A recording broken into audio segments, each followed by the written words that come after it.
ओम श्री गणेशाय नमः। मित्रों, आज इस वीडियो के माध्यम से हम बात करेंगे श्री रामचरितमानस उत्तरकांड से। ये प्रसंग लिया है और आज का प्रसंग होगा मित्रों गरुड़ कागभूषुंड की पूर्व जन्म की कथा गरुड़ जी को सुनाना। इसके भाग 7 हम आप लोगों से साझा कर चुके हैं और इस वीडियो के माध्यम से भाग 8 साझा करेंगे। तो बिना देरी के मित्रों हम आज का प्रसंग प्रारंभ करते हैं। पुरुष नपुंसक नारी वा जीव चराचर कोई, सर्व भाव भज कपट तजी, मोहि परम प्रिय सोई। वह पुरुष हो, नपुंसक हो, स्त्री हो अथवा चराचर कोई भी जीव हो, कपट छोड़कर जो भी सर्वभाव से मुझे भजता है वही मुझे परम प्रिय है। सत्य कहूँ खगतो ही सुचि, सेवक मन मम प्राण प्रिय, हस विचारि भजु मोहि परिहर आस भरोस सब। हे पक्षी, मैं तुझसे सत्य कहता हूँ, पवित्र अनन्य एवं निष्काम सेवक मुझे प्राणों के समान प्यारा है। ऐसा विचार कर सब आशा भरोसा छोड़कर मुझको भज। कबहू काल न व्यापहि तोहि, सुमिरसि भज सुनिरंतर मोहि। प्रभु बचनामृत सुनि नय घाऊं, तनु पुलकित मन अति हर्षाऊं। तुझे काल कभी नहीं व्यापेगा, निरंतर मेरा स्मरण और भजन करते रहना। प्रभु के वचनामृत सुनकर मैं तृप्त नहीं होता था, वह मेरा शरीर पुलकित था और मन में मैं अत्यंत हर्षित हो रहा। सो सुख जानई मन अरु काना, नहीं रसना पही जाए बखाना। प्रभु शोभा सुख जानहि नयना, कही किम सकहि तिन्हि नहीं बयना।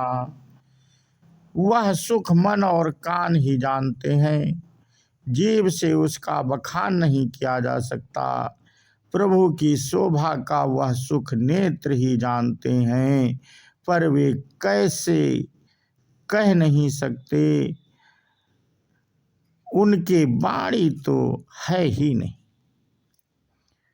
बहुविधि मोहि प्रबोधि सुख देई, लगे करन शिशु कौतुक तेई। सजल नयन कछु मुख करि रोखा, चितई मातु लागी अति भूखा।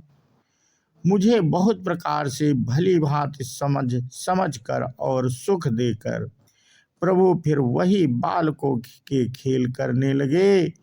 नेत्रों में जल भर कर और मुख को कुछ रूखा सा बनाकर उन्होंने माता की ओर देखा और मुखाकृति तथा चितवन से माता को समझा दिया कि बहुत भूख लगी।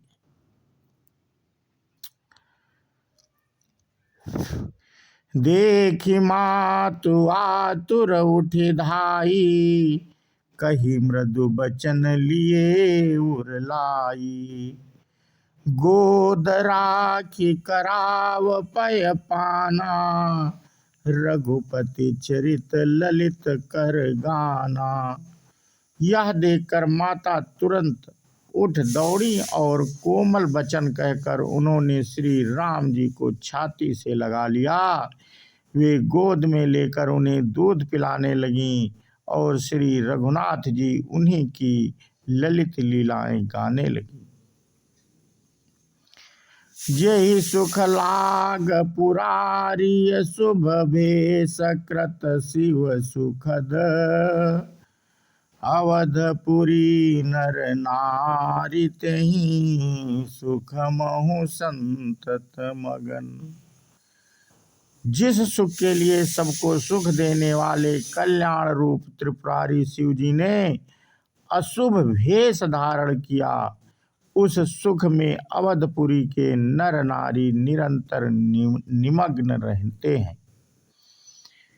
सोई सुख लवलेश जिन बारक सपनेहु लहु, ते नहीं गनहि खगेश ब्रह्म सुखहि सज्जन सुमित। उस सुख का लवलेश मात्र जिन्होंने एक बार स्वप्न में भी प्राप्त कर लिया हो, हे पक्षीराज, वे सुंदर बुद्धि वाले सज्जन पुरुष उसके सामने ब्रह्म सुख को भी कुछ नहीं गिनते। मैं पुनि अवध रहूं कछु काला, देखूं बाल विनोद रसाला। राम प्रसाद भगति बर पायूं, प्रभु पद बंद निजाश्रम आयूं।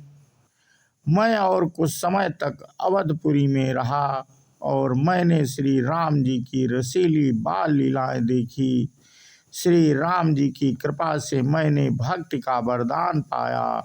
तदनंतर प्रभु के चरणों की वंदना करके मैं अपने आश्रम पर लौट आया। तब ते मोहि न व्यापी माया, जब ते रघुनायक अपनाया। यह सब गुप्त चरित मैं गावा, हरि माया जिमि मोहि न चावा। इस प्रकार जब से श्री रघुनाथ जी ने मुझको अपनाया, तब से मुझे माया कभी नहीं व्यापी। श्री हरि की माया ने मुझे जैसे नचाया, वह सब गुप्त चरित्र मैंने कहा। निज अनुभव अब कहूँ खगेशा, बिनु हरि भजन न जाहि कलेसा। राम कृपा बिनु सुनु खगराई, जानि न जाई राम प्रभुताई। हे पक्षीराज गरुड़, अब मैं आपसे अपना निजी अनुभव कहता हूँ। वह यह है कि भगवान के भजन बिना क्लेश दूर नहीं होते। हे पक्षीराज, सुनिए, श्री राम जी की कृपा बिना श्री राम जी की प्रभुता नहीं जाती।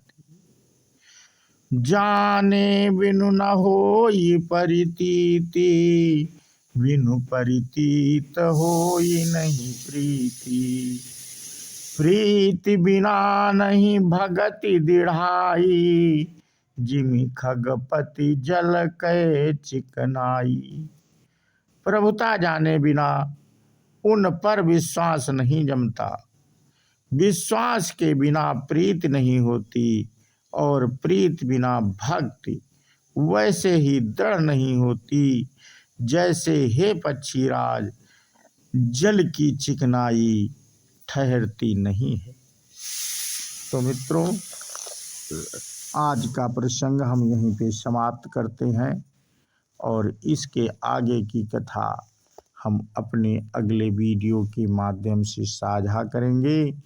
बोलो श्यावर रामचंद्र की जय, हनुमान जी की जय।